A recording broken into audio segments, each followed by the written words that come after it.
Good evening, everyone. I appreciate everybody's time. We are starting time now. So this is Eretmis Cyber Chat.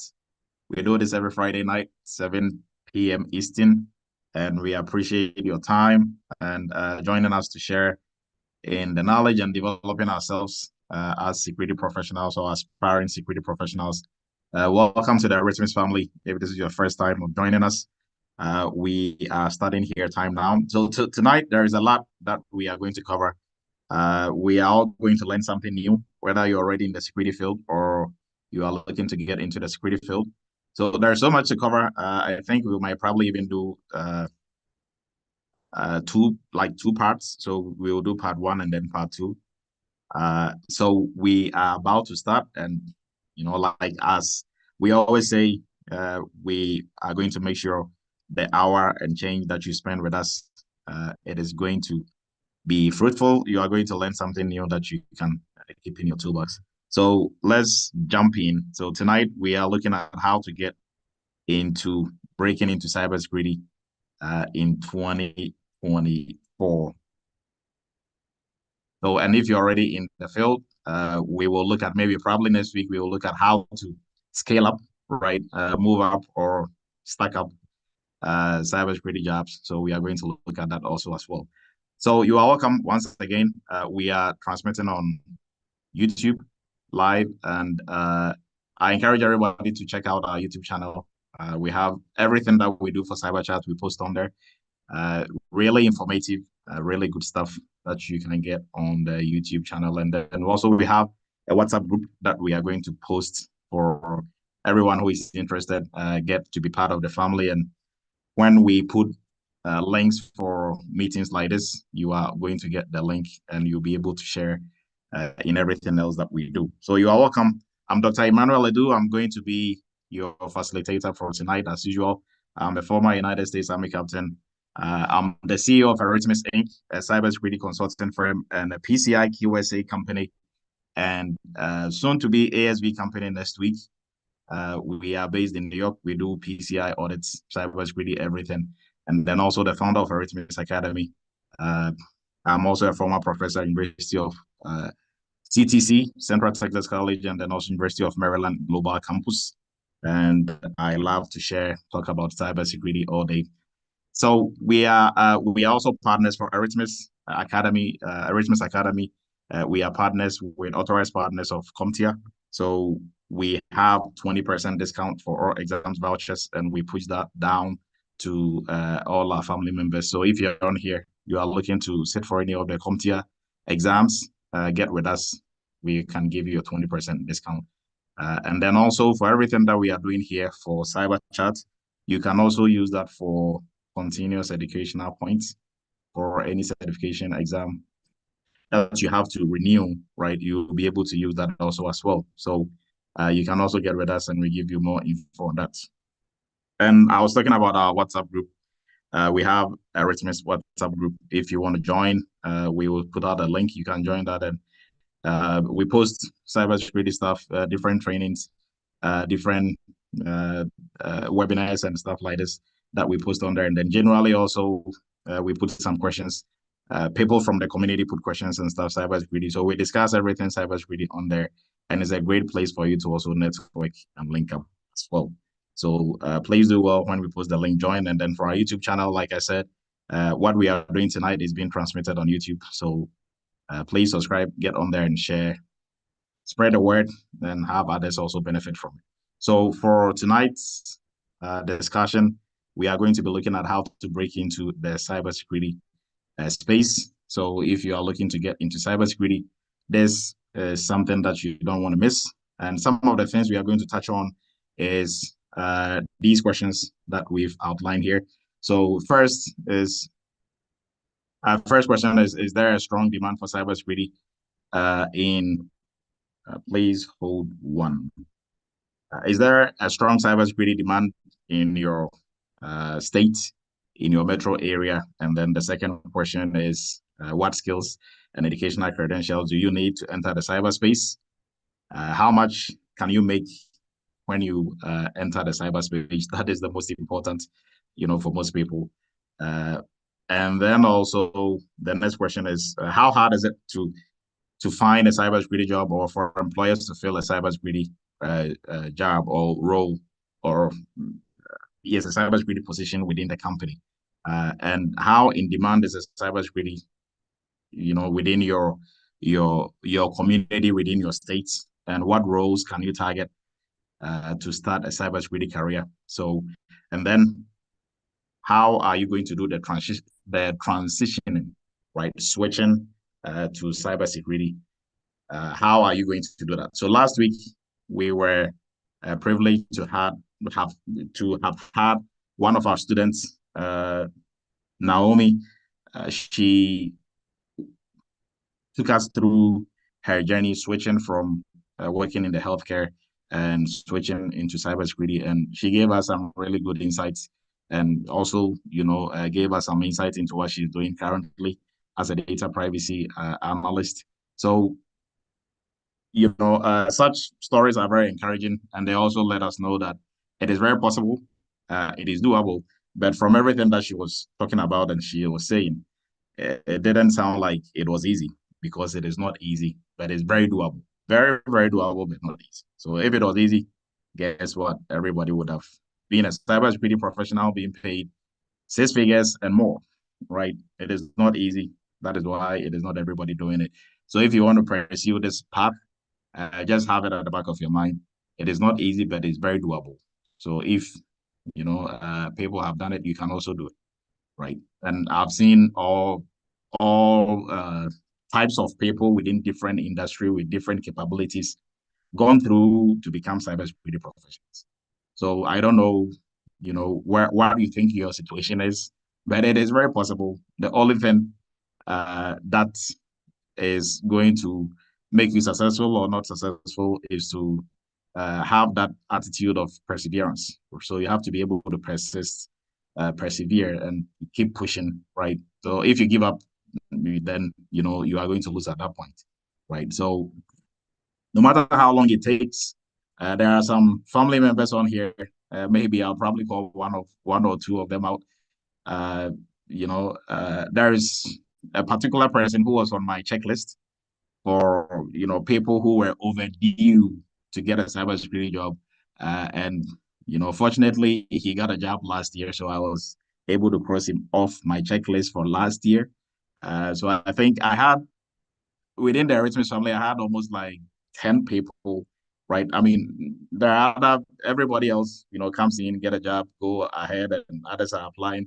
But there are some people that I was like, there is no way these people should get jobs within the shortest possible time, because I saw something in them, right? Some got jobs really quick, others not so fast. But there was one, eventually he got a job over almost a year and a half, almost 2 years, right? So what I'm trying to say is that it is very possible, but you just have to. If he stopped pushing or he was like, I give up, he wasn't going to get the job. And now he's doing very well on the job because I knew he could do the job.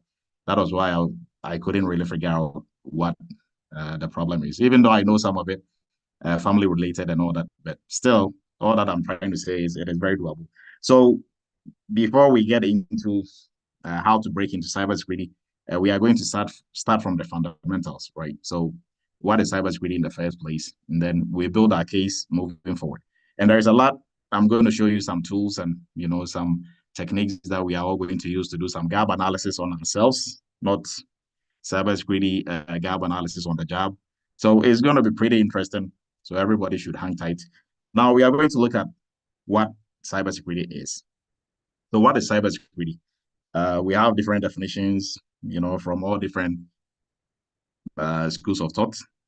But cybersecurity simply is the protection of people, processes, and technology that we use within our organization, right? So cybersecurity is not just technology. We are also looking at people, processes, technology, and reason why we have these three that I always talk about is that who is going to use the technology? People, right? Who is going to configure the technology? People. Who is going to try to break into the technology? People. And the processes, they are structures we put in place to help people and technology to function effectively, right? So how we protect our data, the systems that uses the data, and the people who are, manning the data and the systems using the data and the processes that we use to do that. How we protect all of these, is what we consider to be uh, cybersecurity, and going beyond cybersecurity, information security, which covers cybersecurity and everything else. So when we talk about security in that space, anything and everything that we use to protect ourselves in the cyberspace or beyond, even if not we not if even if not we if we are not connected to the internet, then we are not in the cyberspace, but we still need to protect ourselves. So that is the basic definition for cybersecurity or information security and everything that comes with. So broken down, very simple and easy way. Now we are going to jump into some of the fun stuff, right? So getting this out of the way, we've defined cybersecurity, so everybody should know what that is moving forward. Now, why a career, or why should you consider a career in cybersecurity if you are not already in cybersecurity? For everybody in it, they know already. I mean, I know some people's answer to this will be like, yeah, I know, more money, uh, flexibility of time, right? Being able to work remotely, being able to stay anywhere in the world and work, all that is part of it, right? But mostly, I like to base everything on facts and statistics, right? So somebody can tell you the money is good, they pay 100K plus is good, you can work remotely and all that. But what are the facts actually backing this? And we are going to, right, you don't have to take my word for it. We are going to go to the authorities and places that we all believe in and trust, right? So let's look at some of the statistics, and then we'll go to the actual sources of these statistics, right? So the cyber field, as a career, area, it is the demand for security professionals, or the cyber field itself, is rising, right? Everything in terms of demand, employment, and all that is rising within the cyber field. In the same way, attacks on the cyber field, or attackers trying to break into companies' network and stuff, that is also on the rise. So that kind of logically makes sense, the need for more cybersecurity folks to protect the cyberspace. Now, aside that, so that is one reason you want to get into a career that is growing, that has potential, right? If you want to switch into any career, you want a career that is going to, aside looking at the money and all that and the flexibility, you want to see that there's growth, opportunity for growth in that career. So this is one, and we are going to look at it statistically also as well. So from the U.S. Bureau of Labor Statistics, uh, employment within the cybersecurity space, it is projected to grow by 32% from 2022 to 2032, right? So this is not Dr. Edu saying, this is statistics from, guess who? The Bureau of Labor Statistics. And they are the ones who are in charge of everything labor statistics in the United States. So if they are saying the growth is going to be 32%, going up, they at least I think they know what they are saying, right? So I'll trust them than any other statistics that is out there, right? And this is much faster. This kind of growth in the cybersecurity space is much faster than the average for all other occupations. So it is the fastest growing field so far within the United States and around the world, right? So if not anything, that is one of the motivating factors or motivational factors for you to get into this space. Now, also, another thing that we have to look at. So I started off by saying it is not easy, but it's doable, right? So getting into cybersecurity might be a bit tough. And there are some folks on here in the Eretmis family who are still applying for jobs and doing interviews. They can tell you that, right? It is not easy. But then when they're able to scale it and they get to the other side and they come back and they share their story, uh, it seems fun, and people admire them, but then you forget that when they were struggling to climb up, it wasn't easy, but they had to keep up, keep pushing, right? So it can be very tough sometimes, but it is worth every bit of it, right? Like Naomi was saying last week, sorry, she said if she knew she was going to get the kind of life she has now as a cybersecurity professional, she wouldn't have really, even if it took her almost a year to train, to prep, to get a job, she wouldn't still have regretted it, right? It took her almost maybe I think 9 months to 10 months ish. But even if it took her more, I think that like the benefits outweighs everything that you're going to put in, right? And if you look at it also from a career perspective, if you're going into any other field, like look at the amount of work you're going to put into nursing, so the years and the money, medical school, the years and the money, all other fields, the years and the money that you're going to put in there, right? But with the security side, you can leverage some of the skills you have already together with training that you're going to get. And you can easily, even if it takes you a year to train, get the hands-on, get work on projects, get that experience, and eventually get a job, it is totally worth it, right? So it might be tough. It might seem tough, even when you're applying for the jobs and all that. It's not going to come easy, unless, of course, I'm not sure if Sheila is here. Unless, of course, if you are Sheila, and then you will do one interview and you're going to get that job, then you will say it's easy, right? But even that, I mean, that is one out of, I don't know the statistics for that, right? So, and then also the demand, although the demand is high, mostly it takes a bit longer to fill cybersecurity positions, frankly. So that is why it might look like, I think there was some discussion in the Eretmis WhatsApp group, right? And then I think somebody was talking about, well, they said, like they keep saying all these, there's a lot of job openings and there's a high demand, but then when you're actually applying for the jobs, it seems like there is no way to get in. It might seem like that sometime, but then also remember that applying for the job, it comes with its own set of skills, right? There are some tips and tricks that you can use to get ahead, right? So that is a different conversation. So just throwing that out there. Now, more statistics from the US Bureau of Statistics, right? Now, the median pay or salary for a cybersecurity professional is 112.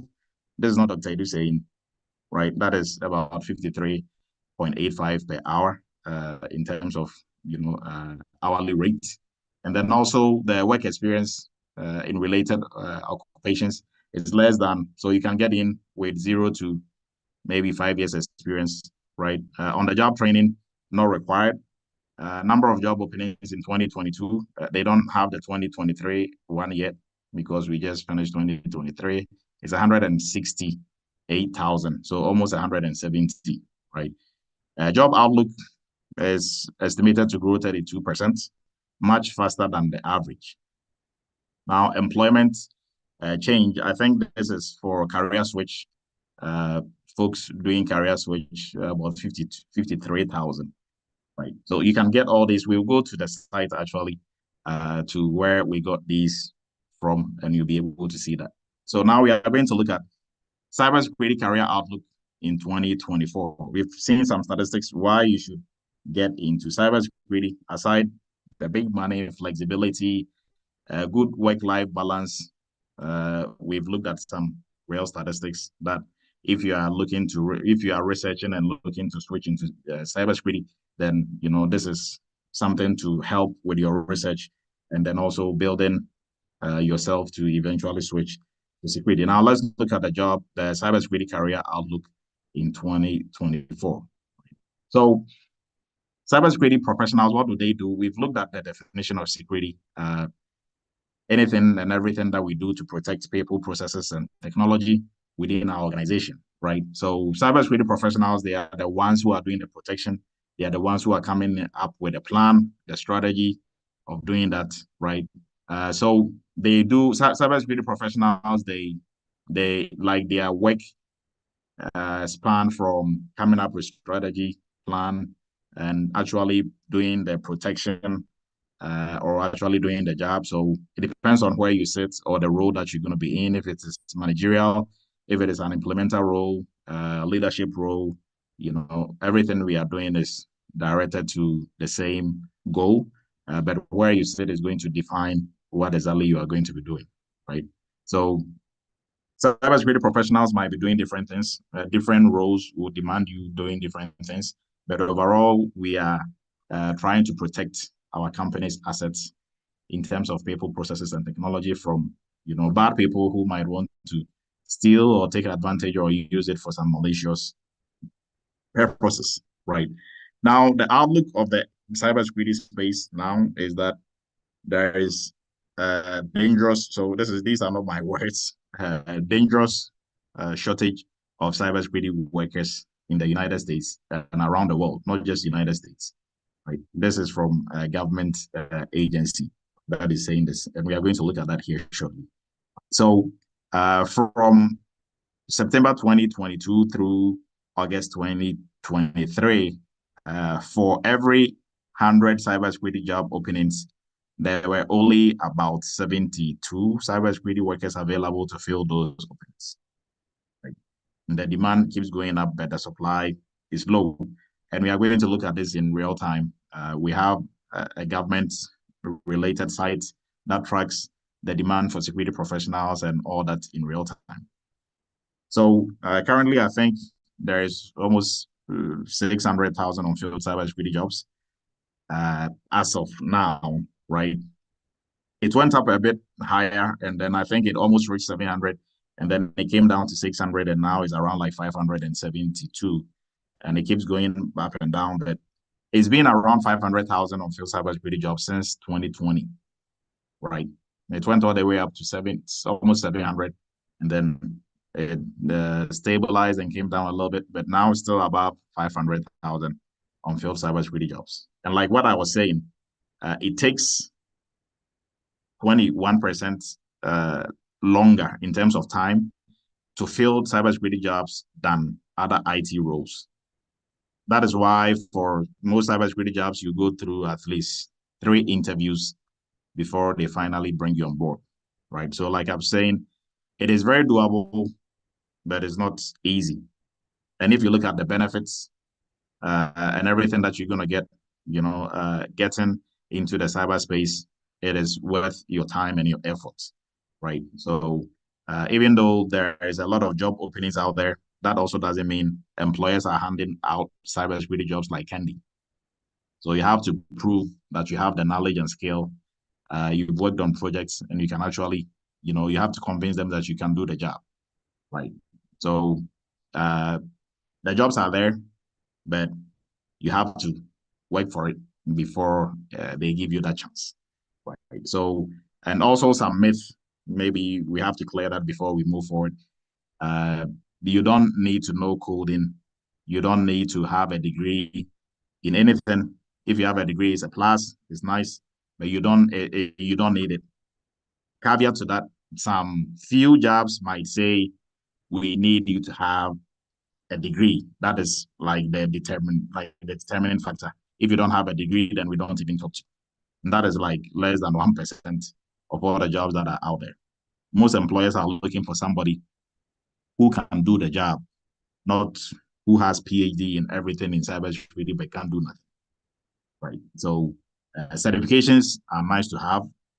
Some jobs will require it. It's a hard requirement if you don't have it, but those jobs are very few, right? Like we were asking last week's interview, Naomi, spoke to that. Somebody asked if during the interview they asked about her certification, and I think she said no, they didn't, right? So certifications, they are nice to, like, they are nice to have. So don't get that wrong. You need to get some certification because the process of going through to get a certification improves or increases your knowledge base and your skill sets. Right? So, but that shouldn't be any negative factor moving into a cyber or applying to a cybersecurity job. Most people they'll look at so many jobs and I don't qualify for this. They just disqualify themselves, even though they are not the ones who are going to interview themselves. they disqualify themselves before they even apply, which is wrong. So that is why I'm going back and forth on this. So certificates, the certifications are nice to have, not necessarily a requirement. You are going to see them on different job descriptions. That's fine. Degree, not a requirement, uh, but you're going to see it on there as well, right? And then some people also think if you're not a citizen, you cannot do a cybersecurity job. That is also false, right? All you need the work authorization to be able to work in the United States and everywhere else that you want to work. You need work authorization, whether you are working remotely or you are working on site, in person. That is the law for most countries, right? If you have that, for most cybersecurity jobs, you are good to go. And then what other myth is there? Maybe when we open the floor, a lot of you have other ones that you want to bring up. But likely for us tonight, we have a lot of cybersecurity professionals on this platform who came from nothing, right? So some in healthcare, in tracking different fields, and they came through, got trained, landed cybersecurity jobs. Some have been working for 2 years, 3 years, a year, right? So they are here. They can also speak to what we are discussing, right? But when we get there, we open the floor and they'll be able to speak. So if it's taking you a little bit longer to land a cybersecurity job than you did for your previous job or in your previous industry, this is why. The jobs are there, but then statistically it takes longer for cybersecurity roles to be filled than all IT roles, right? Or all other IT roles. So just to let you know, so this is preparing you if you are very new to cybersecurity for you to know what you are in for, right? Or what you are getting yourself into.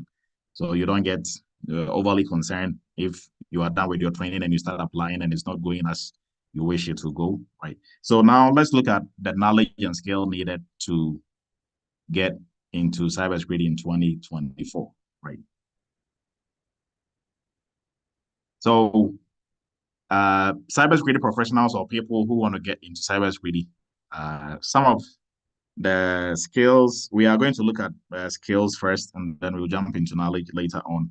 So I talked to almost everybody, right? Everybody on here. So I know most of the concerns and most of the pushback that people have when it comes to switching careers to cybersecurity, right? So somebody will tell you, Dr. Edu, I have no experience whatsoever in cybersecurity. I mean, how am I going to get into this field where most job descriptions that I've seen, they are requiring you to have 3 years of experience, 4 years of experience, 5 years of experience. How do I go around that? Right? Do I just lie on my resume and say I have 5 years of experience, even though I don't?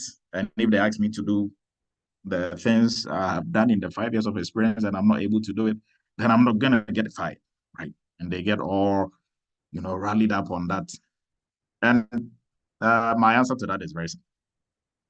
So one, you don't know what you don't know.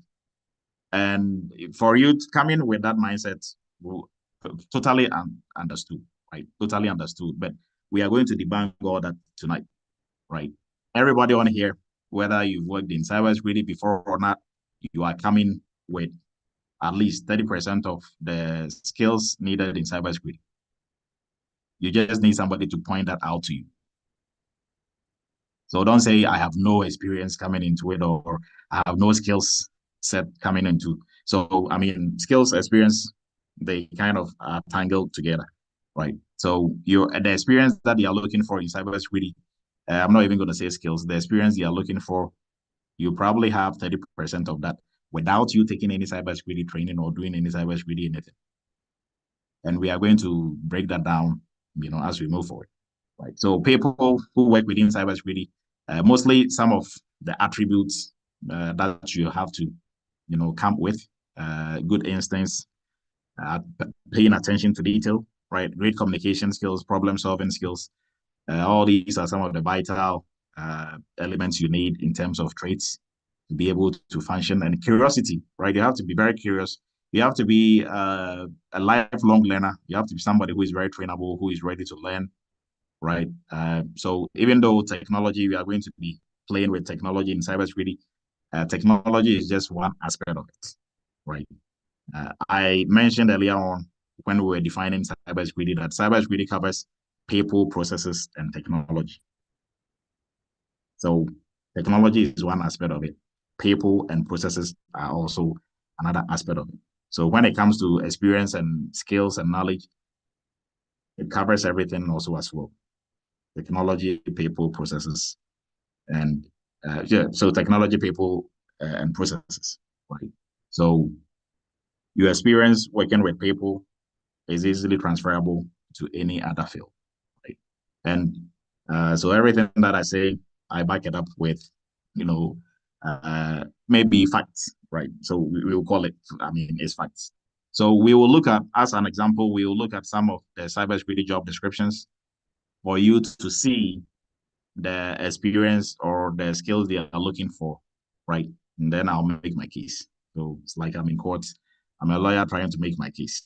Right? So now, for cybersecurity professionals, information security professionals, our ultimate goal is to help reduce risks within our companies, right? And all sort of skill sets are needed. So what knowledge and skill we need, we are going to go to the books here shortly. So we need technical skills, soft skills, and transferable skills. Now, transferable skills can include your transferable skills based on your experience. If you're already in IT, then some of the technical skills from wherever you are is easily transferable. But almost all your soft skills are going to transfer, right? So if let's say you're a nurse and you've been a nurse for 10 years, you've worked in different nursing roles. So just being a nurse, let's say, we are not even going to consider your leadership and managerial aspect of what you do as a nurse here. But let's look at some of the soft skills that a nurse, should possess. So as a nurse, you have to pay attention, have really good attention to detail skills. If not, you're probably going to give somebody a wrong medication at the wrong time. So great attention to detail. You have to, have great communication skills. When a patient comes in, their loved one, are overly concerned, and you have to break down medical terms that they probably don't know about and don't care. How do you break it down, grandpa style, for them to be able to understand? All that is a skill set that you are bringing. So great communication, oral and written, right? Empathy, being able to, and having that emotional intelligence, being able to, if somebody, their significant other or their kid is sick and, they are a bit, like they are really, overly concerned and they are yelling and shouting at you as a nurse, you are not also going to yell and shout back. You have that emotional intelligence to discern and understand that, okay, probably this is what is going on. So I have to, take the other route and calm them down. All those skill sets, it will amaze you, are needed in cybersecurity as well, and more, not just that. So if you're a nurse and you say, I have no IT background, zero, so, how am I going to do this? This is how I'm breaking it down for you to kind of start looking at it in a better way than probably you did. When it comes to the technical aspect, as a nurse, I cannot just call you and say, give me patient A's information over the phone, or even if I'm there in person. You're not going to give it to me. Why? Because you have that obligation of keeping your patient's data safe. And it's not just an obligation or something that is good to do, but you are bound by HIPAA to do that. You follow HIPAA by the word. And HIPAA is a framework in cybersecurity. So everything that you are doing in HIPAA, you are doing cybersecurity and you don't even. Right. So you see how we can easily pull some technical skills from your nursing space also as well, bringing it on here. So even though you are not the one implementing HIPAA or putting the structures in place, but you are following it and you are doing something related to HIPAA and HIPAA stuff. So all those, we can also easily transfer those skills, right? So when it comes to the skills or when it comes to experience, don't say you have nothing coming in. You have something. We just have to sit down and break it down to identify what you have and what you are bringing in. And then what you don't have, we work on it. So we have a tool that we are going to use to do that, help us identify the skill set that we have, and what we don't have, we are going to identify that and work on it. So let's jump into what we call the cybersecurity competency model. So for most folks who have taken our cybersecurity for beginners course, the free course, you've probably encountered this before. And then also for our entry-level students, this is one of the lessons that we go through in the entry-level course, right? So reason why we are going to go through the cybersecurity competency model is this. Dr. Edu is speculating that we need soft skills and technical skills. So when they are talking about experience in cybersecurity, it's not just working in cybersecurity for 4 years, 5 years. My skills that I have coming from another field also applies. Maybe Dr. Edu is BSN, right? Let's go find out.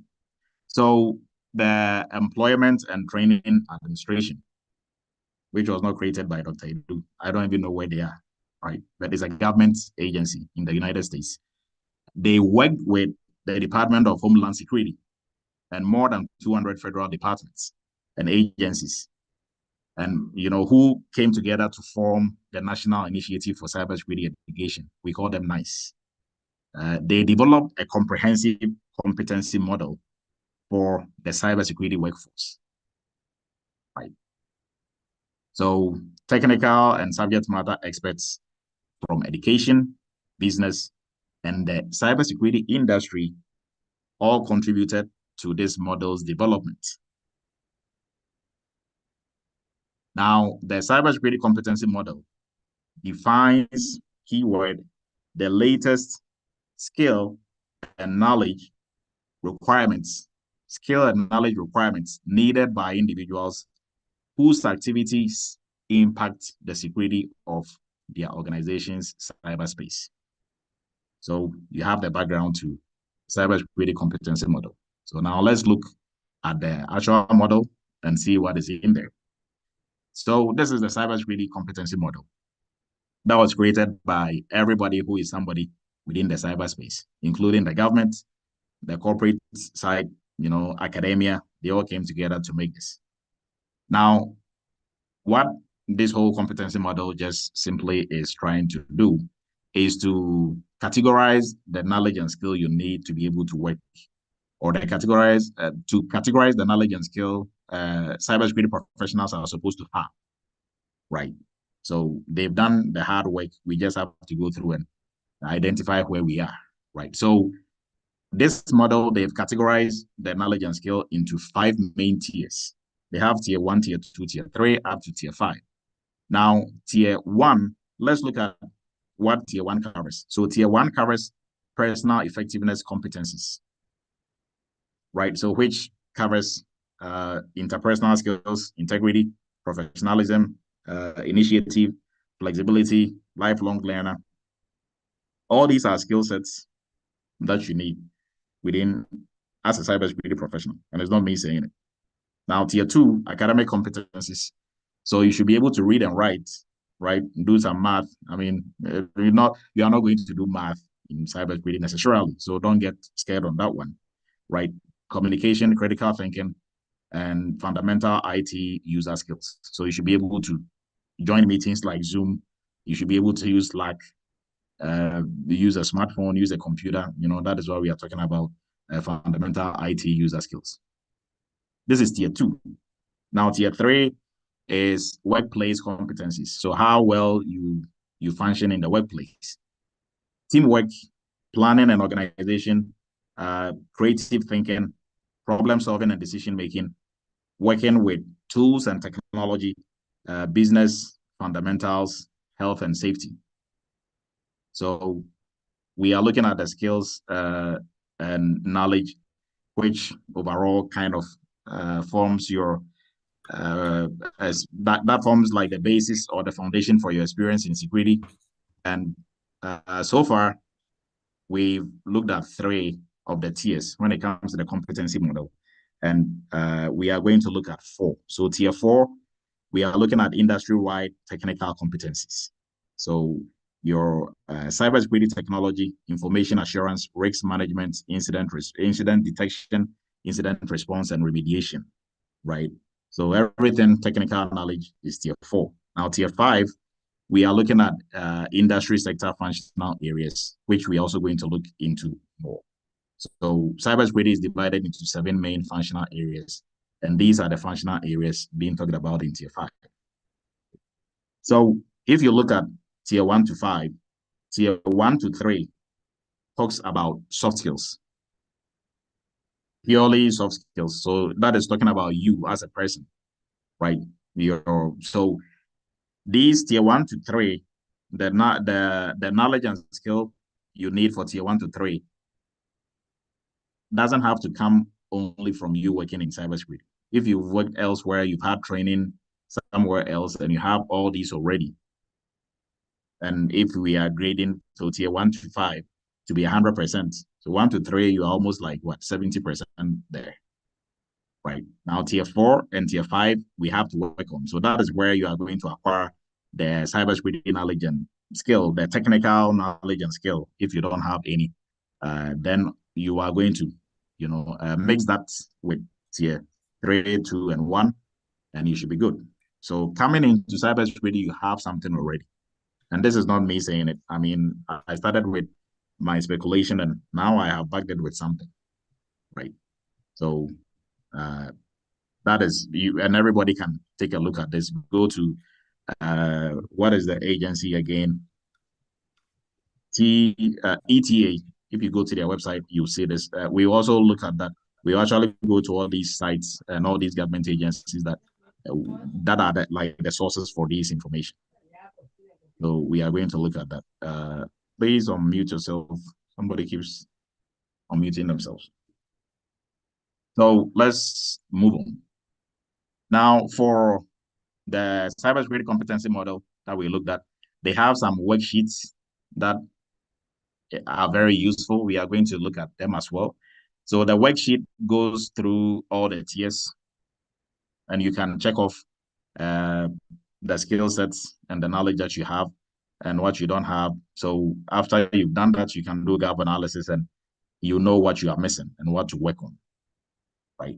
So we are going to look at that and probably maybe drop that in the chat so everybody can download that and start working on that whilst you are preparing to switch into cybersecurity, or even if you're already in the industry to polish up your skill sets. So let's look at some of the career paths in cybersecurity. Right. Please give me a minute.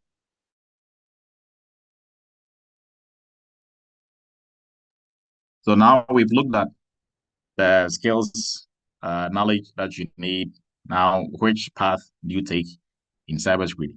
Now, before we get into the actual presentation, what I want to let everybody know, or what I want to tell everybody on here is, if you are looking to switch into cybersecurity, if anybody is telling you to specialize in anything, that is, I'm not going to say that is a myth, but that is not going to help you in any shape or form, right? You cannot specialize in something that you have no foundation in.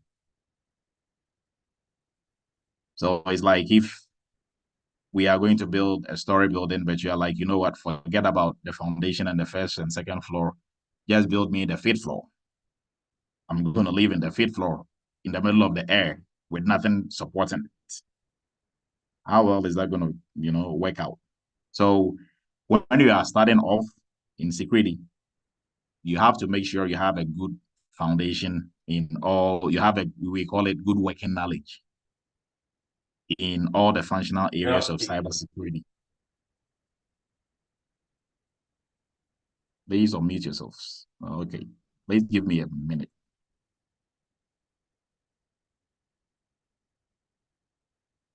Yes, so everybody has been muted. So some folks are of the view there is an easy path into cybersecurity. So especially they will call out GRC. I mean, I just want to get something in GRC and just get on the job. Well, I mean, you can fall through the cracks and get a job with almost no technical knowledge or anything. Just wing it and get in there. Some people are able to do that, right? Now, whom are you deceiving? There you are every day your heart is beating like your heart is going to come out of your chest because you don't know what you are doing and what is going on, right? So if there are meetings, you are dreading to even go to these meetings because any little thing, any kindergarten question they ask you becomes a huge mountain for you because you don't have the understanding and the know-how of what you are doing. You are able to just talk your way through and somebody, liked you and they probably thought you knew what you're talking about. That is not a position that you want to find yourself. If you want to grow and if you want to make this a career, right? It's like I didn't go to nursing school. I skipped first, second year, and then I'm smart, so I wrote the final year exams. I passed, and then I wrote state board. I passed, and then I go to a hospital and I'm a nurse. How comfortable are you going to be like doing this nurse job, right? Because all basic and fundamental things that all nurses know, you don't. And if they mention it and you are like, yeah, yeah, and they're all looking at you like, he really don't know, does he? Right? Or you make some like you do some certain or some silly mistakes, and they are wondering where you went to your nursing school, right? So all that I'm saying is have a strong foundation in all working areas of cybersecurity, i.e., you have to have a good working knowledge of networking, identity and access management, cryptography, cybersecurity architecture and design, name it, we can go down the list, right?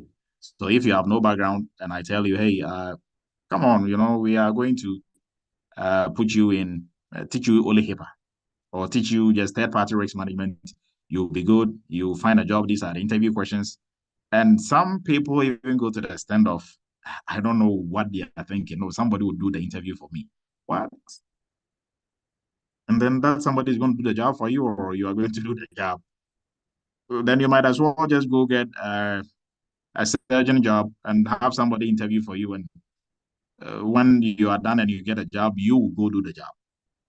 Good luck doing surgeries, right? So if you take your time, you want to make this a career and really flourish, make a lot of money out of it, it takes time to build a strong foundation. And the time that I'm talking about is not 4 years of college or 2 years of college. None of that. It will take you at most a year. And if you look at the money and the hours you're going to put in for that 1 year and what you're going to get out of it, that 1 year really doesn't even come close to what you're going to get out of it. Most people on here will attest to that, right? So I'm just letting you know if anybody is trying to sell you anything for you to specialize in this area and you're going to be an authority in it, even though you don't have any background in cybersecurity or IT for that matter, then you have to probably look at it twice because at the end of the day, how effective are you going to be? And then one thing that most people also probably don't know is in cybersecurity, everything overlaps into everything, right? So let me give you an example.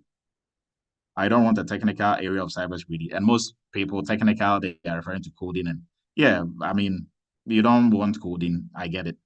But everything else in cybersecurity is technical, right? I can ask you right now, what is, let's say, principle of least privilege? It's a technical term in cybersecurity. It is not coding, but if you're not in security, you won't understand it, right? So we have to get out of that mindset of coding is the only technical. I mean, everything is technical. So you have to know everything, right? You are not going to know everything, but you have to have a good working knowledge of all major areas. So the example that I was going to give. Now I just want to get into the easy part, just get a job, and because I'm just only after the money. Uh, I really care less about a job. So somebody told me GRC is the easiest way. So maybe I'll go learn RMF, right? I just RMF and nothing else. I have nothing, no background in cyber, in networking, nothing. Identity and access management. I don't understand any of those. I'm just winging it. Or maybe better still, I go do third-party risk management. Just that. And then, I get a resume, I get prep, I'm able to talk well. I have almost all the questions. Somebody did an interview. Similar questions is what I had, so I passed. and I got on the job. So, okay, fine. Now, as part of your job as a third-party risk analyst, you have to review audit reports. You have to review penetration testing reports. You have to look at vulnerability scans and the rest. Now they bring you an audit report, maybe a SOC 2 audit report. There is this whole, lengthy report, and then some recommendation for areas that they failed, and they have to, work on it. Now they give that to you, and you look at it. Or a company gives you their report. Let's say for PCI, their report on compliance, and they say they are good. You are just going to look at it and say they are good and move on. Or let's say they fail. So which area did they fail? When you go through, guess what? That report covers all areas of cybersecurity. It covers identity and access management, cryptography, and there you are looking at their scan, and it looks like Greek to you if you don't understand Greek, right? You have no clue what you are looking at. So are you going to say they are good and move them on, or what are you going to do? And you cannot Google it. You cannot Google their reports as that report and have somebody explain that to you. You cannot find that on YouTube. But if you have the knowledge, good working knowledge, you don't have to be an expert in it, but you can look at it and it will make sense, right? So that is the point that I'm trying to make. Don't try and take any shortcuts, right? There is nothing like the easiest way. Every part you take is going to be hard. That what I can assure is it is doable. It's not going to be easy, but it's doable. Very, very doable. So let's get out of that mindset. Right now, for looking at the career paths, so another government agency, NICE, we kind of looked at them before we moved on. NICE was put in place by the government, the United States government, federal government, to come up with a really good structure when it comes to cybersecurity workforce, right? Because prior to this, I think they came up with this 2012 thereabout, but they started the whole project 2010. Prior to this, cybersecurity was just cybersecurity. Everybody was doing something. So this is a security analyst here. This person is doing that role. There wasn't any set structure in terms of these are all the areas of cybersecurity, right? So you can work in this area, work in that area, and these are the skills you need for this area, and these are the job titles within this area. There was nothing like that until the government put in place NICE, and NICE came up with the workforce framework. So there are a lot of frameworks that we use in cybersecurity, PCI, HIPAA, SOC 2, and the rest. Now there is one for career, cybersecurity career. So if you are not aware of this, now you know today, right? You can take, it's a whole document. I think it's NIST 800-181, if my memory serves me right. If not, don't say I said that. But just go search for NICE cybersecurity workforce framework. You will find it. It's a NIST publication. A very easy to read document, and it breaks down cybersecurity really well for you to understand the different areas and what every area covers and all that. Right. So for a career path, before we started getting into this, so career path. I mean, I took almost like some 5 minutes and talked about not starting off, not focusing on specializing in anything. Right. So then somebody, but I'm just going to be a generalist, then I'm not really no, you are going to have a good working knowledge and you can function in all areas. So example, for all our students who go through our cybersecurity entry level course, they don't specialize in an area. I mean, you are starting off, you don't know security that well. So how are you going to specialize in anything? They start off, we take them through all the areas of cybersecurity they need a good working knowledge of. So example, like networking and the rest, the security aspect of it. So they have a very, good working knowledge. They are not experts in it, but they have a very good working knowledge. Now they move on into the internship. And with the internship, we work on 10 different projects. So they have exposure working on third-party risk management projects, incident response, risk assessments, and the rest. So when they are applying for jobs, they can work in any of these areas. And true to that, most of the students will get out, Some are working as GRC analysts. Some are working as third-party risk management analysts. Some are working as cybersecurity analysts. And they're able to function because they have a good working knowledge and they understand what is going on. Right.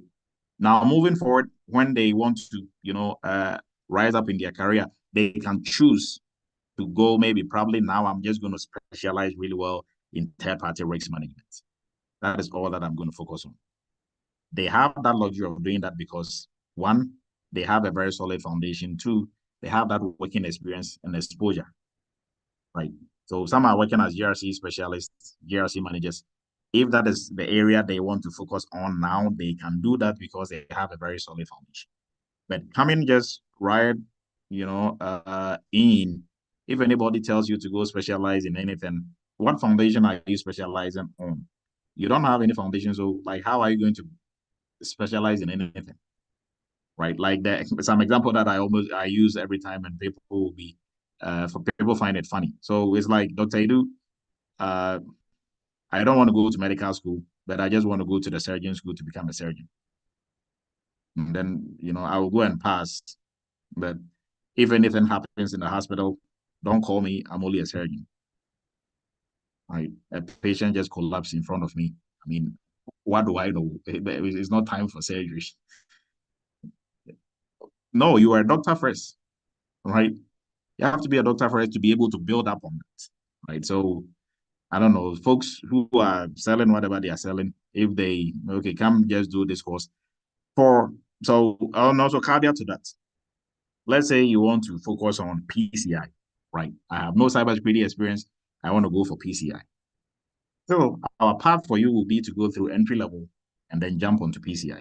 Because at that point, after completing entry level, you have a very solid foundation. So you can jump into PCI. But with zero, just jumping into it, we will advise you against that. But if you choose to go that route, then fine. There are some folks, we will tell them, hey, we want you to go this way. But they are like, I still think I can do it, right?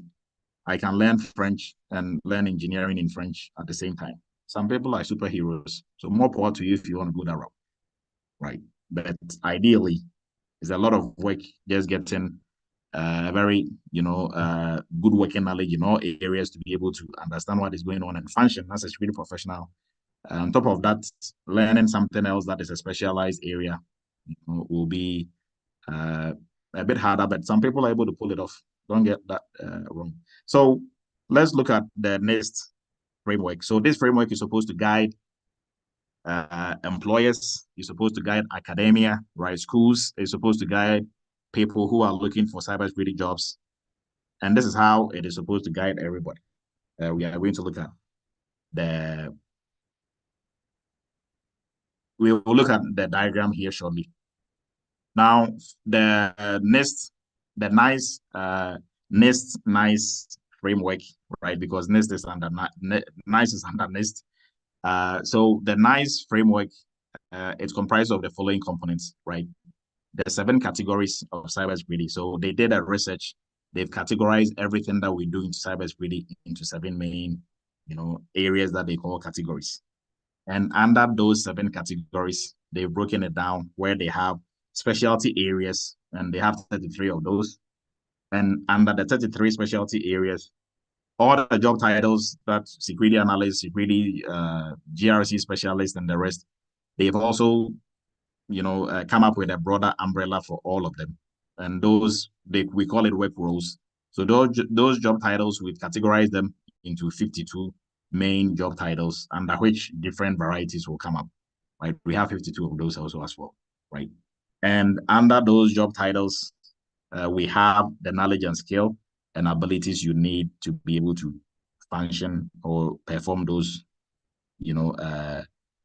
activities within those job roles, right? So this is something that you can research in to, even if you're in the industry already, to really broaden your perspective on which areas you want to specialize in. And if you are starting off, to know what is out there, right? So when you get your foot into the door, obviously you know where you are going eventually, right? So for this is like the diagram for the workforce framework, and I want everybody to dig more into this, right? So the categorization the seven main categories of cybersecurity as it stands today is analyze, collect and operate, investigate, operate and maintain, oversee and govern, protect and defend, securely provision, right? These are the seven main categories. Now, the specialty areas, we can get into those also as well, but that this can be a full cyber chat on its own, right? So we are just going to touch on them. I encourage everybody to dig more into this, right? Now, for the work roles and the knowledge and skill and abilities that comes with it, when you look at this diagram, so see how they are all connected. So out of the categories, we have your specialty areas, right? And then out of the specialty areas, we have job titles under those specialty areas. And for those job titles, we have one tax. So activities that you have to do for those job titles, they are listed here. And the knowledge and skill that comes with the knowledge and skill and abilities you need to be able to perform these tasks, right? So it breaks it down, makes it very easy and simple. Now, how is this supposed to help anybody? Right. Well, Dr. D, you're talking about all this, but I just want the cybersecurity job. How is all these complex school stuff going to help me? Now, let me break it down here. So, this is meant to be used by employers, folks looking for jobs, and academia, right? So, schools who are coming up with cybersecurity training, we are all supposed to use this. Eretmis uses this. So, now this serves as a guide, right? It comes all the way down to the most important, all the way down to the tasks you are going to perform in different job titles and the knowledge and skill and abilities you need to perform those tasks, right? If not for anything, just focus on these areas. This here, right? If you are looking for a job, this is where you are going to be, right? Now, for if I'm an employer and I want somebody to help me with cybersecurity stuff, how do I know who and what the person is going to do? Right? I can look at the broad categorization. Okay, investigate covers what? So although this diagram doesn't break it all down, if you go to the actual document, investigate, it explains what area of cybersecurity falls under investigate, right? It explains what area falls under analyze, right?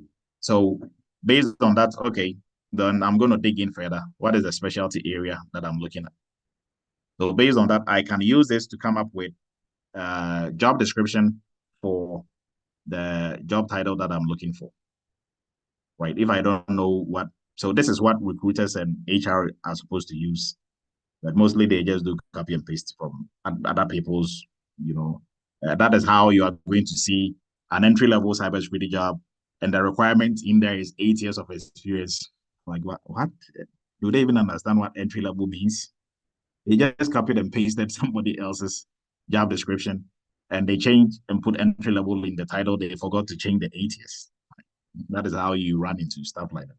But they are supposed to actually do the legwork of going through and identifying the knowledge and skill that they are going to put on their job description using this tool, right? And for educators and schools, they are supposed to also use this because if I'm training people, what am I training them on? What am I training them to do?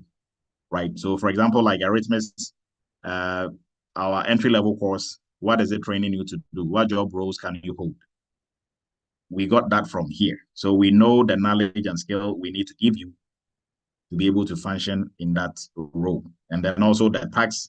So the internship is informed by the projects you are working on. These are what informed everything for what we built, right, for the program. So you see how it worked for school, for people looking for a job, and then employers looking for cybersecurity professionals. Now you can dig more into this. It's a very good tool. So, okay, we are going to look at required training and experience.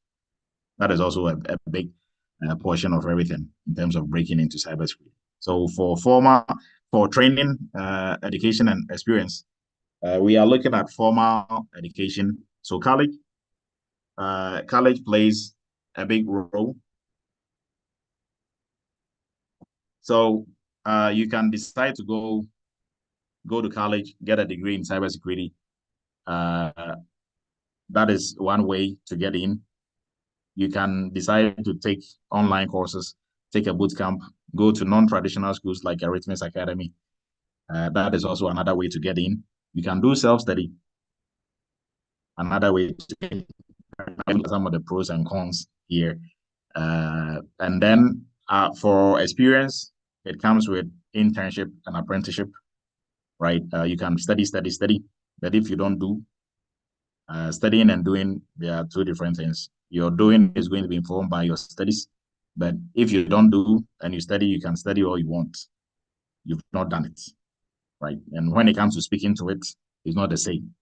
So when you do it, you run into problems, into issues, you learn more, right? So internship, apprenticeship, and then we have certifications that comes with, do you need a degree? Do you need a certification? What types of certification do you need? And then also practical experience working on projects, which mostly fall under internship and apprenticeship. So for formal education, college, if you have, maybe you're looking to switch and you're not in a rush, you have the money and the time, you can do 4 years of college, right? Go through, get your degree, a master's, right? But then once you are done, you still need to have some doing. So in college, if they are going to pay you with some company for you to do internship or anything that will help you with the doing aspect of it, also you have to look for that also elsewhere, right? If they are not providing you that. Now with boot camps and online courses, still the same. So for boot camps and online courses, boot camps normally take anywhere 6 to 12 months, right? Uh, it's not as costly as college, but you're not going to get a degree of any sort. Once you are done, you're going to get a certificate of completion. But then mostly for most boot camps, you are going to learn only cybersecurity. You're not going to learn history and everything else that you don't need for cybersecurity in addition to that, right? Like the traditional school.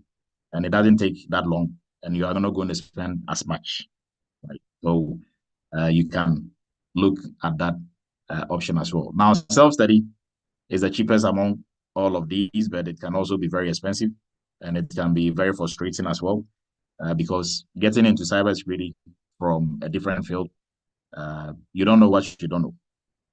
So some path that you think you are going on, you don't know when you have arrived or when you didn't arrive, or eventually, if you don't have any guidance or anybody to look up to guide you, self-study, you'll be going in circles, running in circles the whole time, right?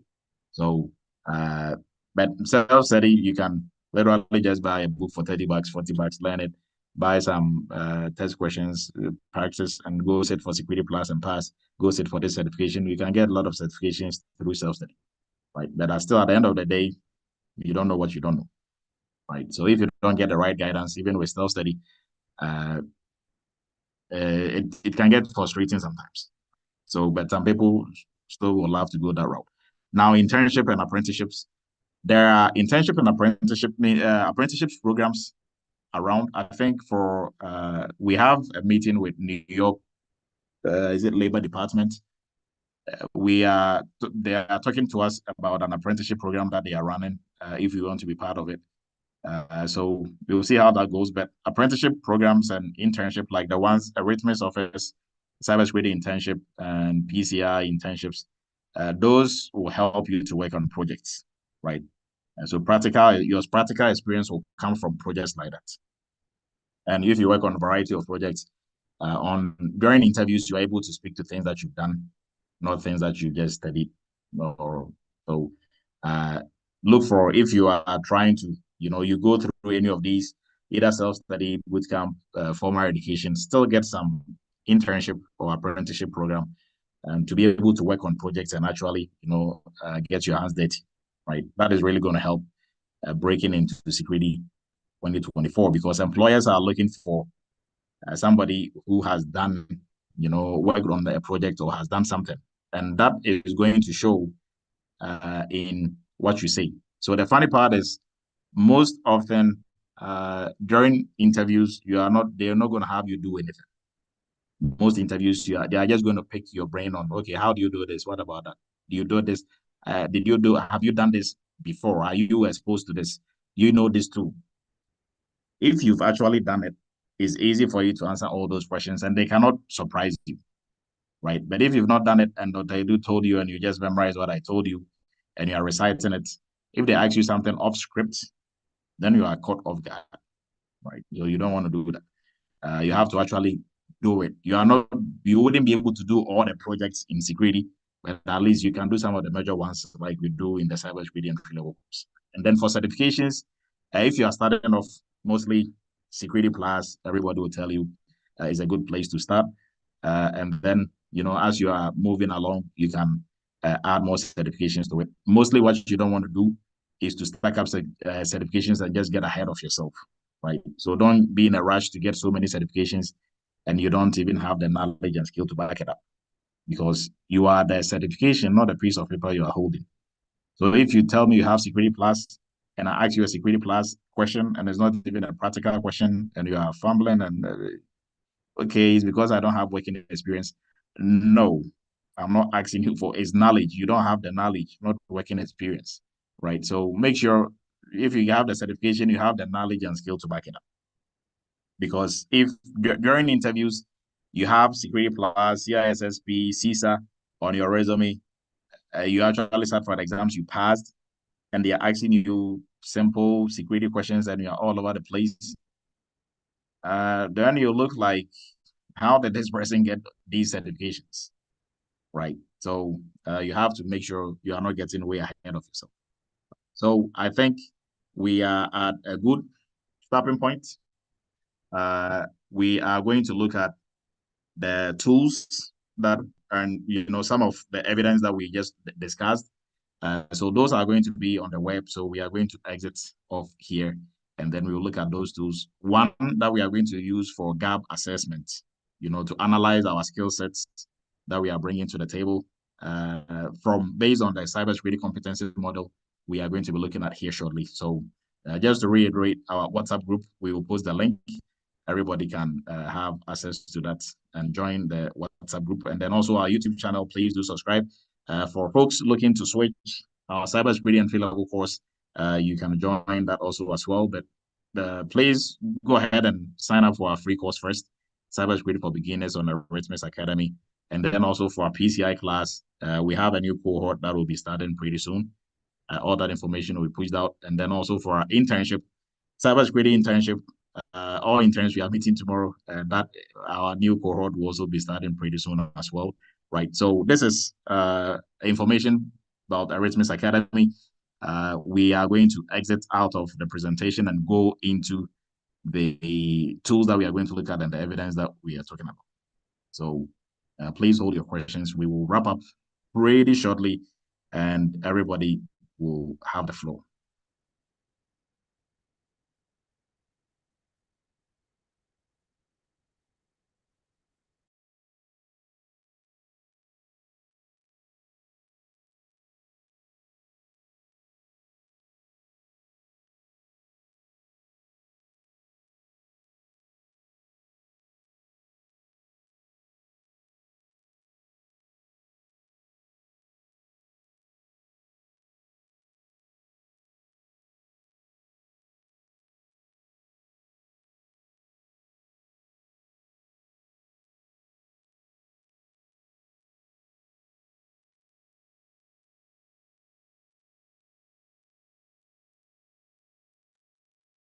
All right, so we are going to start with uh, cyberseek.org, right? But before then, let's go from the international stage and then we come down to the United States, right? So this is a similar tool like cyberseek.org for the United States, but this is for, I think, Australia, right? This is Australia's, how Australia tracks their cybersecurity professionals within their country, right?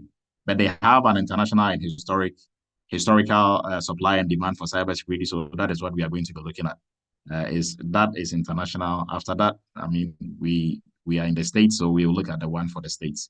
So this is job openings as per this, and this website is also, I think, is their government website, right? A government agency website that tracks cybersecurity job openings and demand and supply in real time, right? So for job openings in cybersecurity, in Australia, in UK, in US, this is for in Australia for 2019, it was 9,000. 2020, it dropped down to 8,000. For 2021 and 20, it went to 15,000, and 2022 it came to 13,000. Right, so still high for Australian numbers. For UK, 2019 66,000, 97, almost 80,000, almost 122, and then now 2022 it went up to 150. So you can see for the demand, it is going up for the most part, right? For Australia, it was going up and down, but at least from 2019 to 2022, we can see it as there is some growth, right? Now for US for 2019, 559 on-field cybersecurity jobs or job openings. 2020, 526. 2021, 632. 2022, it went all the way up to 755. And now it's back down to almost 600 thereabout, right? So, and it is going to continue going up. So even if it drops down to 700 to 400,000, 400,000 on-field jobs, that is still a lot of on-field jobs. And the number is only going to keep going up, right? So for the supply and demand, I think for this tool, there is really not much leverage. I think for the supply and demand, I think like the US site does a better job. So we are going to go to that one, right? So we are going to go to cyberseek.org. And for everybody who's taking any of the cybersecurity for beginners, we use this and we talked about this. So you should know this already. Now, Cyberseek, if you've never been to this website, please do. It is a very good tool for you to learn about some of the cybersecurity fundamentals, right? So they have two major tools or two items that, so they are heat map and the career path option. So we can look at the career path option first, and then we will come back to the heat map. So for the career path, they have different, the entry role, mid-level role, and advanced role. And then they have feeder roles. So roles that you can easily jump from into cybersecurity, right? This is not to say, and this is just IT roles. And so if you are still outside IT, you can easily jump. Not super easy. And it's not like it's easy for IT folks either. But if you're in IT, you're in IT. So, it's going to be a bit easier for somebody in networking to jump into security than somebody who is an S, obviously. So for some of these roles, when you touch it, it gives you the job openings and the amount or the average salary, right? So for entry role, this is not Dr. Edu saying, right? This is a website that is backed by not just the government, but also by industries like industry players like CompTIA, ISE Square, and the rest, and some of the big companies out there, right? So, and this is based on statistics and research that they continuously are doing. So for cybersecurity specialists, the salary here, average salary is 92,000. For cybercrime analyst is 101. For incident response, 97. For IT auditor, starting off entry is 98, right? And these are just average numbers. I mean, I know roughly average, and we looked at the statistics from the Bureau, the U.S. Bureau, the U.S. Bureau of Labor Statistics, right? They said the median is 112. So for Eretmis, for all our students from entry level, the minimum salary we've had so far is 100, right? 100. So going up, we've had, for advanced courses like PCI and the rest, we've had something in the 200s and the rest. But everything ranges from, for entry level is 100 to 150. So far, the highest from entry level is 150, right? So these numbers I can attest to them. They are on the same, roughly on the same path. Now, when you go to the mid level and when you touch it, you see it gives you some arrows. So this shows you that you can move from these roles to these roles in the mid level. Now, these are not by any means all the roles or all the job titles in the entry level of cybersecurity, right? They just picked some. They can't put all of it on there. So it's supposed to help to serve as like a starting point, not all of it. So the roles that you can, or the only roles you can do in the entry level is these four. Is like that is not it, right? There is more to it. Now, cybersecurity analyst, mid-level 107. For cybersecurity consultants, 118. For penetration tester is 124. Now, these are mid-level. So mostly it's the mid-level that you are looking to specialize, right? The entry level, you should be able to work here, work there, work there, work there, because you have a very good foundation, and you with some little orientation, you should be able to function in these areas. Because everything that we are doing in all these areas, if you understand security well, overall, you see that the goal is the same. Some of the big changes will be moving from the blue side to the red side, right? So if you're on the blue side doing analyst, incident response stuff, and now you want to switch, like you want to switch to become a penetration tester, you need additional training, additional skill sets, right? Because that is on the red side. Aside that, everything on the blue side, if you have a very good foundation, you can move from, one spot to the other. And then also, somebody who is a cybersecurity specialist here in company A, they will be doing something totally different from somebody who is a cybersecurity specialist in company C, right? But they have the same job title. So that is the more reason why you need to have a very solid understanding of security and have a good working knowledge of security itself, not just memorize some stuff and wing it and use that to get in, because when you wing it in, they're going to wing you out eventually. Okay, so for advanced security manager, 150, 131. So for if you've been hearing all these crazy numbers, 147 in security, and you are new to the cybersecurity space, this is not Dr. Edu saying it. This is from like a government website tracking this in real time. And also for our students, there are a lot of them are on here. They can witness and say, oh yeah, of course I'm getting more than this. For a security manager, this is not even close, right? Now that we can, for this tool, we also have the skills and certifications, right? We can check that also out. So certifications and tools, we have top certifications on here, job titles, and these are by no means all of it still. And then top skills that you need also by no means all of it, right? So once you click on one or you put your mouse on one, it kind of dims and highlights everything that you can get with that certification, right? So for CISSP, you can even get IT auditor. I don't know why it's like higher, but for CISSP, these are the ones that this tool is telling you can get, but you can get way more than that, right? So, and it's not the certification that is going to get you the job necessarily, it's the knowledge and skill that you are bringing to the table. So this is to expose you to this. And then also for training, if you are looking for training providers and companies out there, you can, this is a good place to check. And I think last time we checked, Eretmis was on here. Let's check again.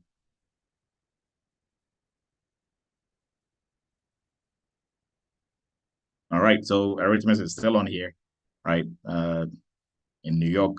So you can, we are also listed on the Cyberseek website, which is pretty cool.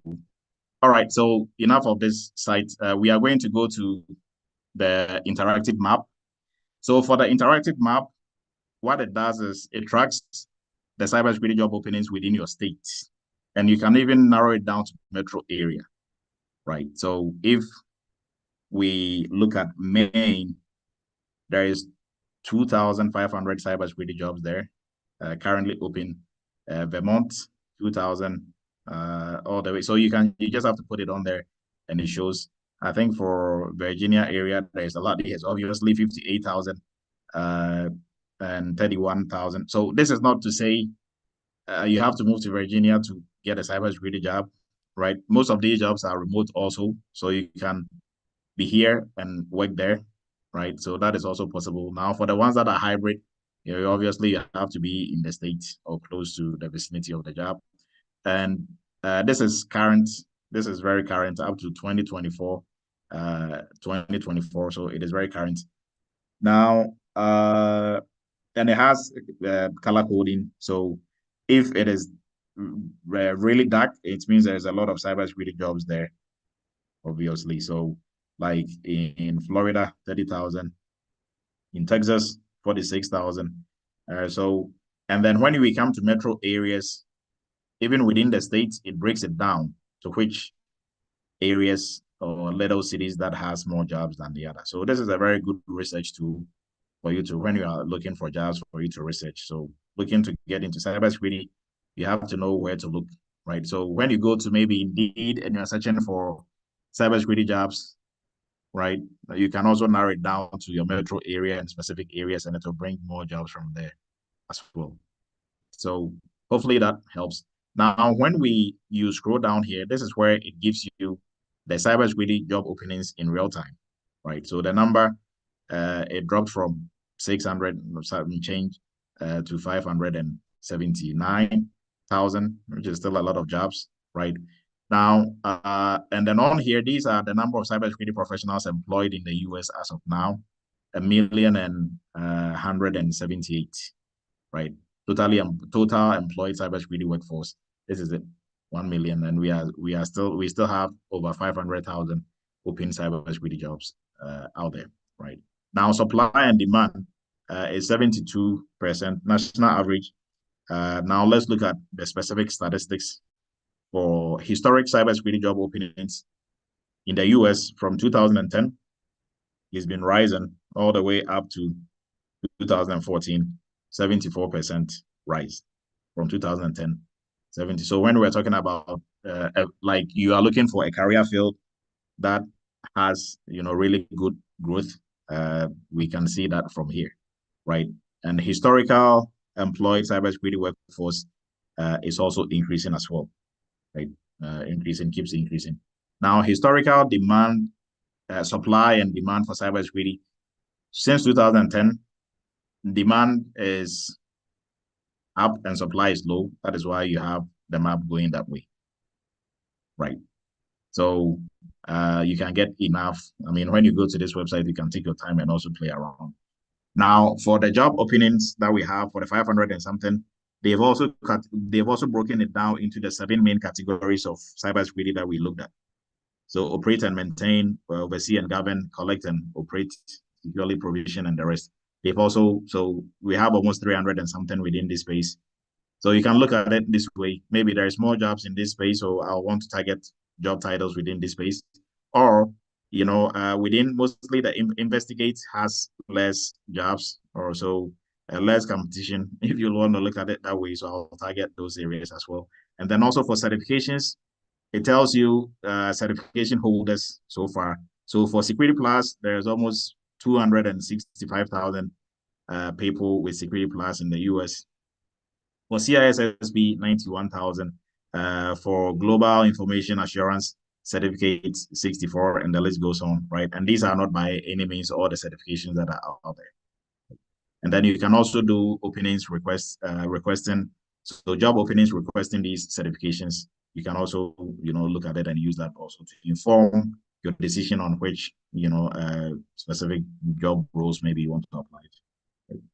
Now, with that out of the way, we are going to move into, so we've looked at the demand and we've looked at some of the fee, like the roles, entry level, and the salary and all that.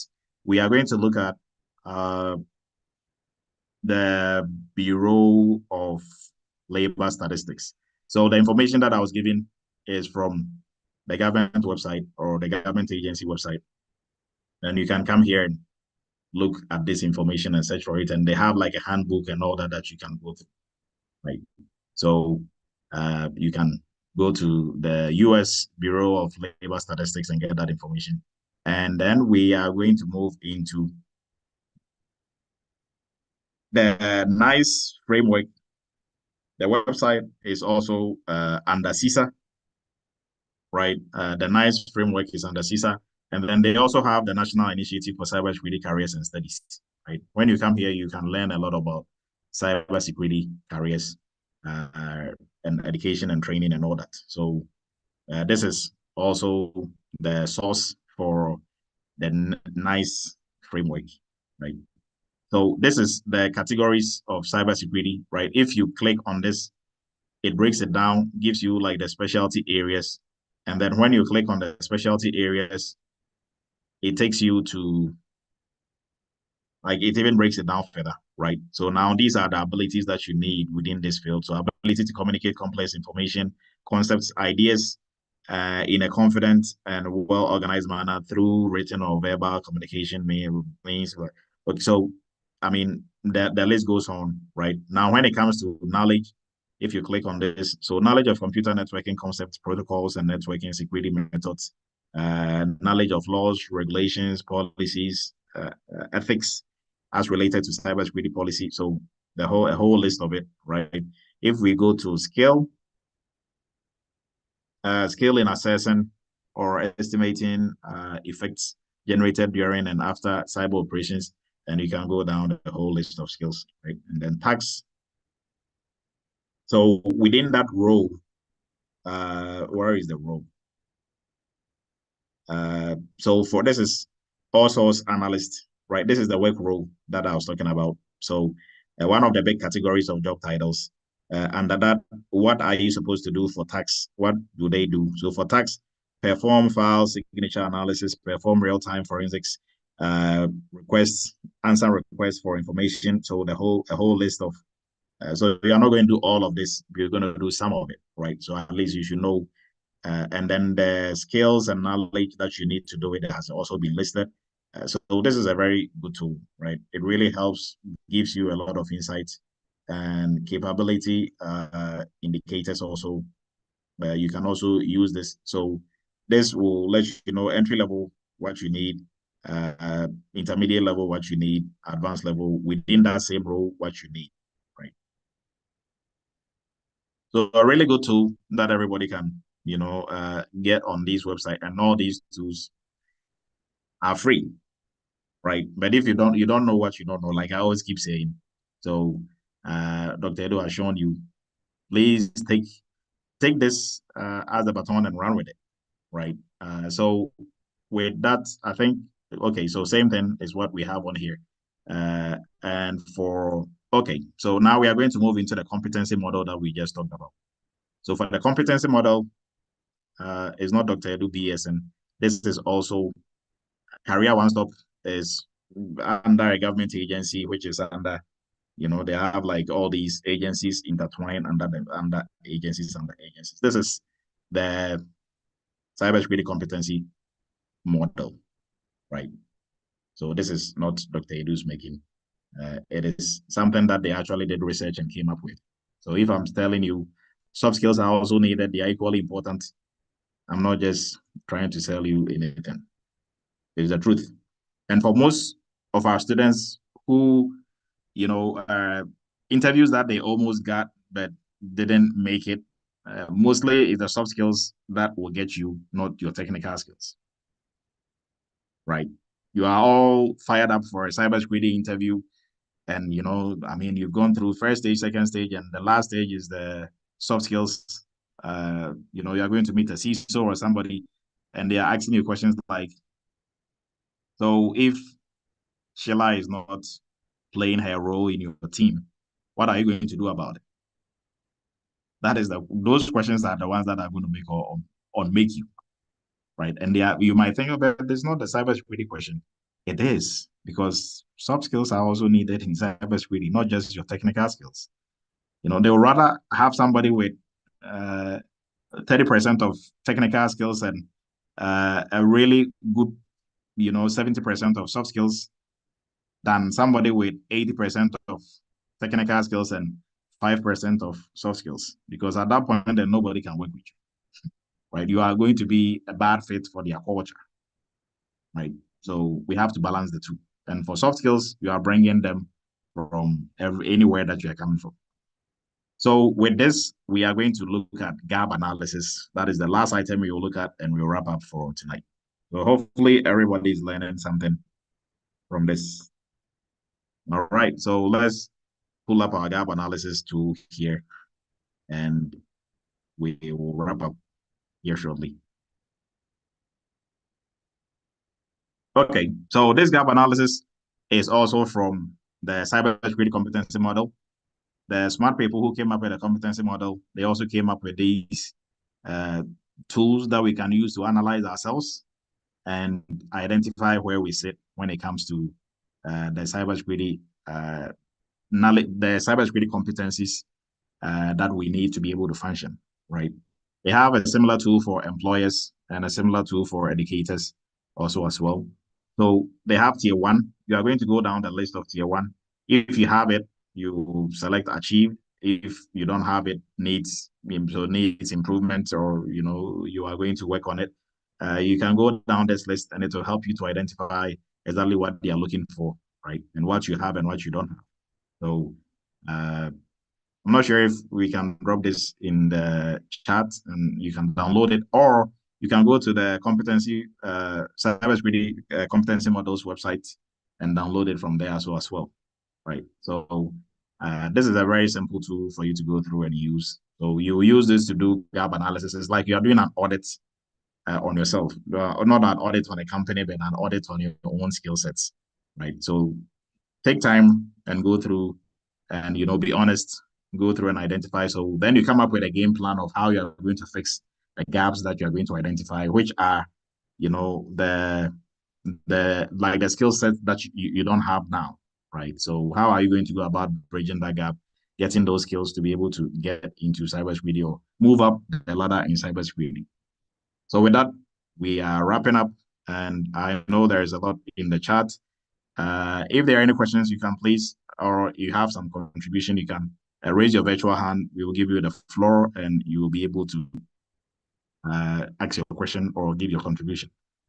So please, the floor is open. You can go ahead. And as Michael on here, I'm going to have Michael regulate that. I think I've seen Michael.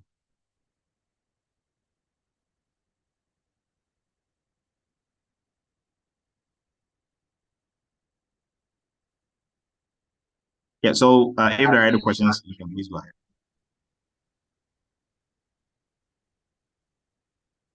And then also in the chat, if Michael can go through the chat for us real quick, if there are some questions in there. Yeah, I'm going through the chats right now, trying to see. Someone is asking, how do they get a gap analysis? I don't know if you went through that already. Yeah, so that is what we just looked at. Okay.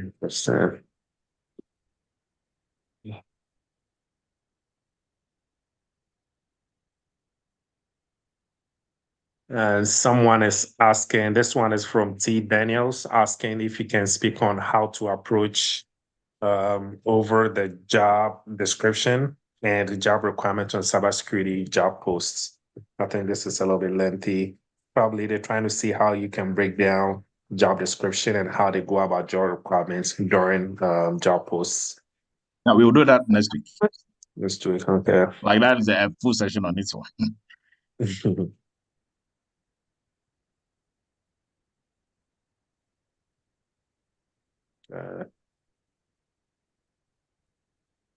Someone is asking what's the difference between IT audit and cybersecurity? IT audits and cybersecurity. Yes. So I thought maybe probably the question would be IT audits and cybersecurity audits, right? So first, audits is audits. So whether it's financial audits or IT audits, you are doing audits. So like the principles are the same, but what you are looking at is what changes, right? So IT audits, cybersecurity or information security audit falls under IT audits.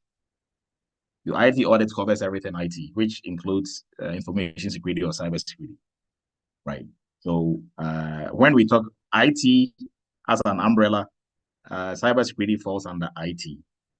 So that will be the relationship, right? If you are looking at IT audit and cybersecurity itself, that is the relationship right there, right? Right. Thank you. So Faisal is asking if he can give more information on the apprenticeship. He will appreciate it. Faisal, do you mean, is it a general cybersecurity apprenticeship or is this a PCI one? Do you want to please specify? Okay, I think I mentioned that we are working with New York, one of the state agencies. They have like an apprenticeship program, and we have a meeting with them on Monday. So more to follow on that, right? So for such programs, you are going to go through them to us, right? So it is going to be, I don't know how that is going to,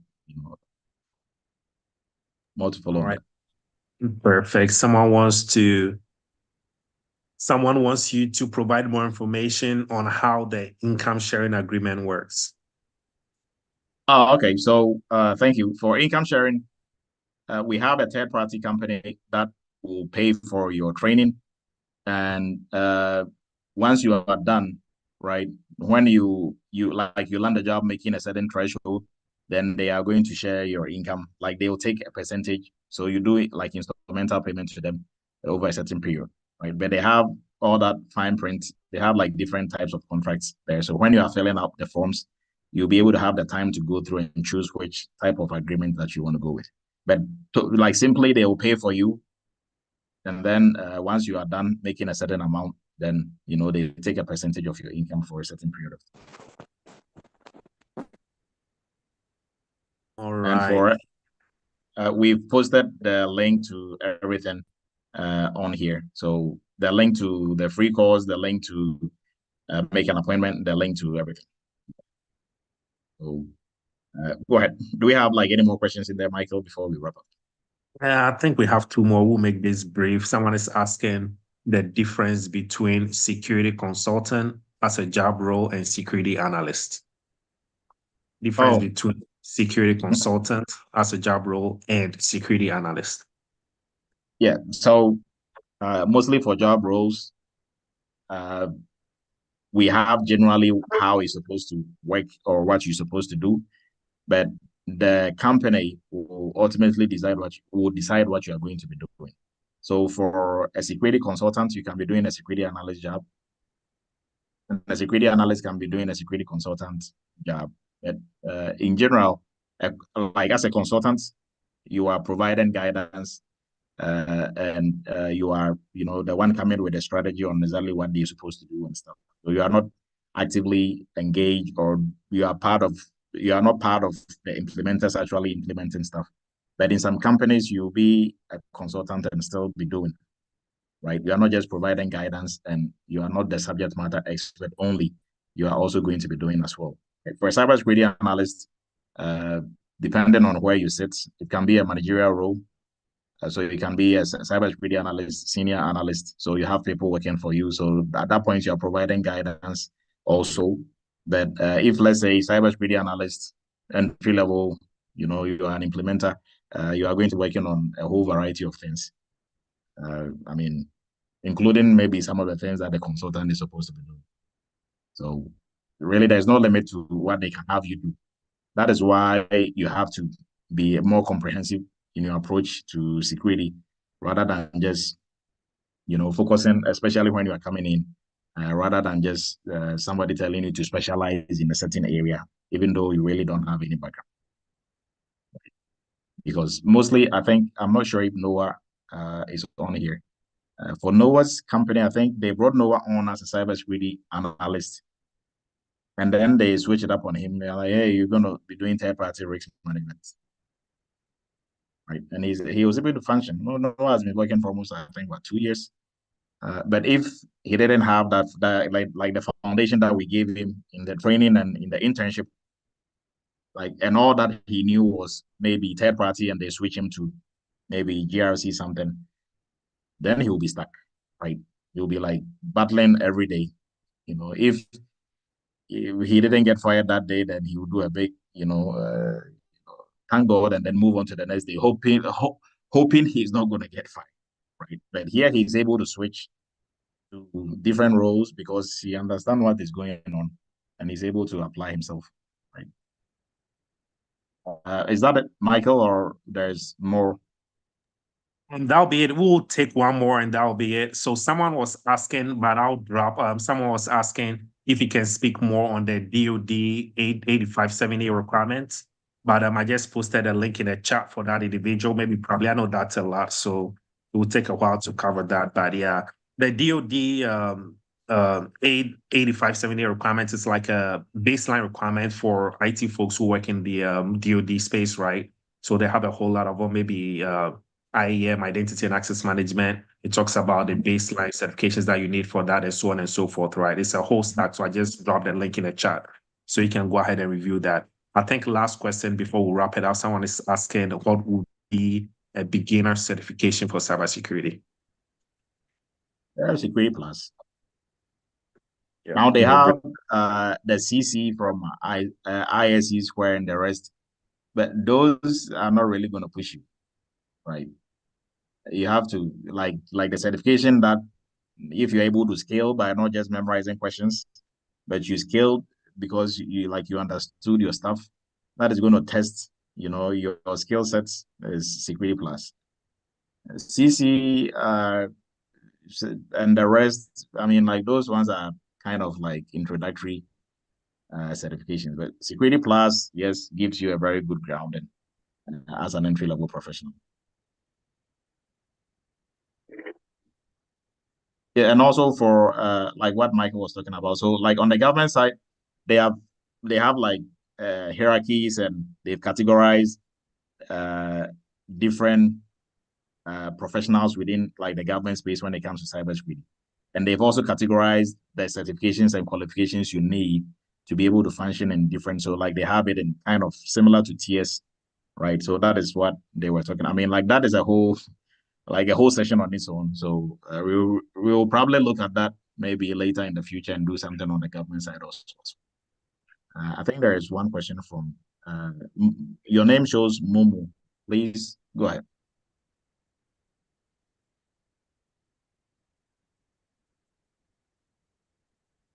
Oh, and can you hear me?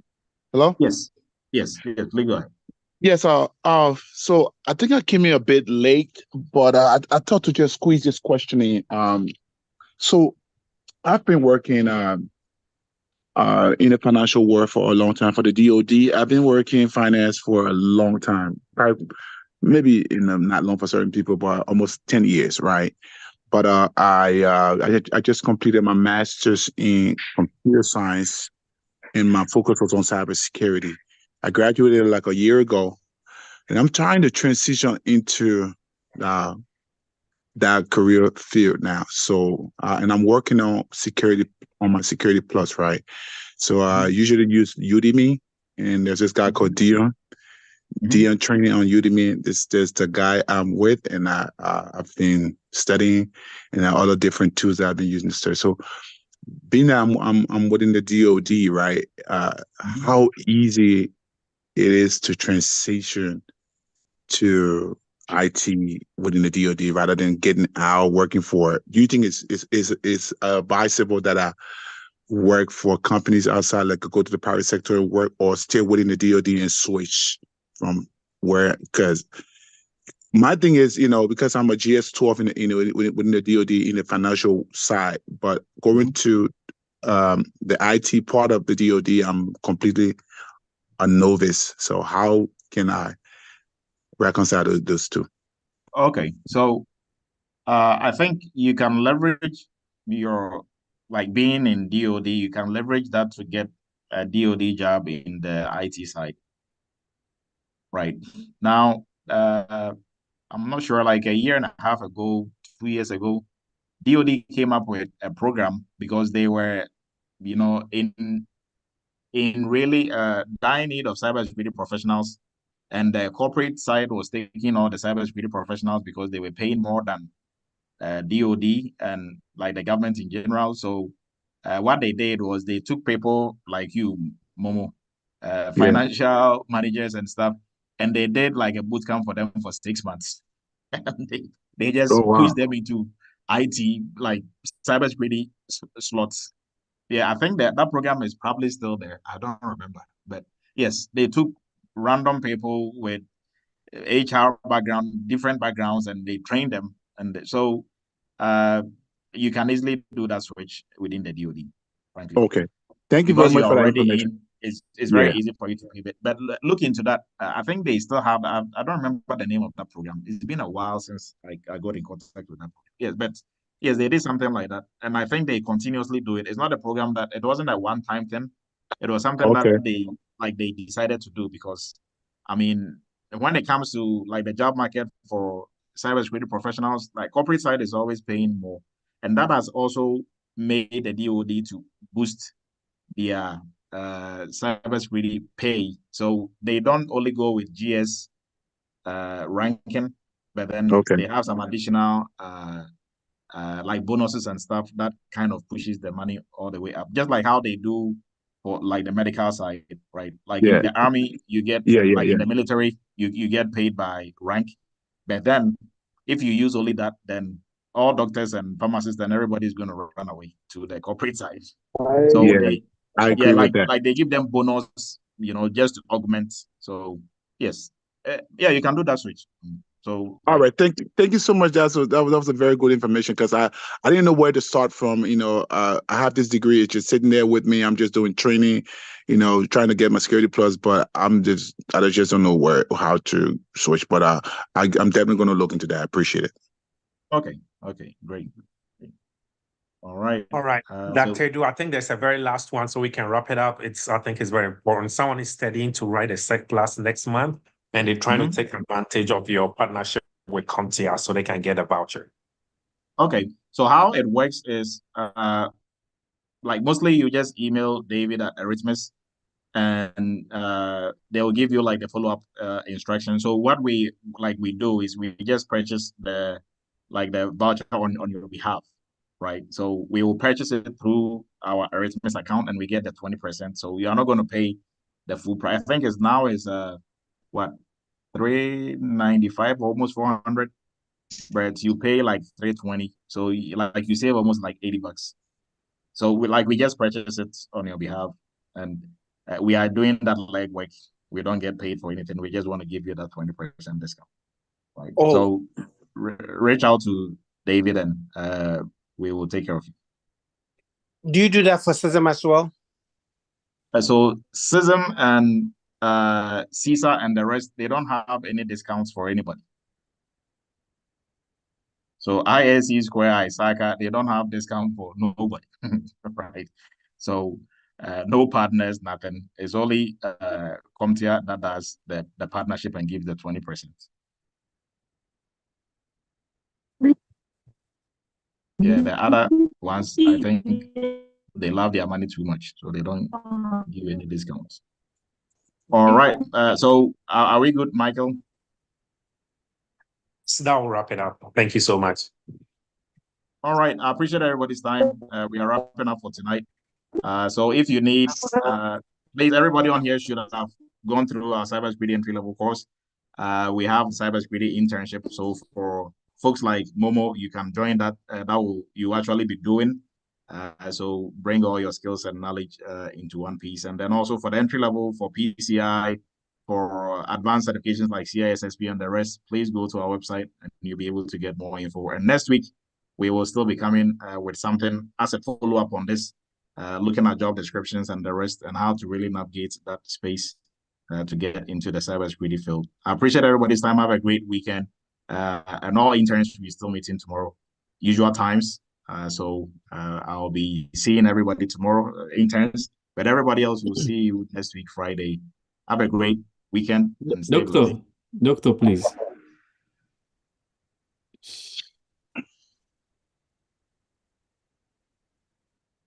Yes, go ahead. Yeah, please. I just want to. I will appreciate if you can share that knowledge gap, please, in the chat so that we can download it. Knowledge gap, competency, something like that you share. Okay, so I'm just going to drop it in here, and I think you can also get it on the website. Let me just try and see if I can get it in here real quick. Yeah, so you can stay on. We are going to share that. Thank you, sir.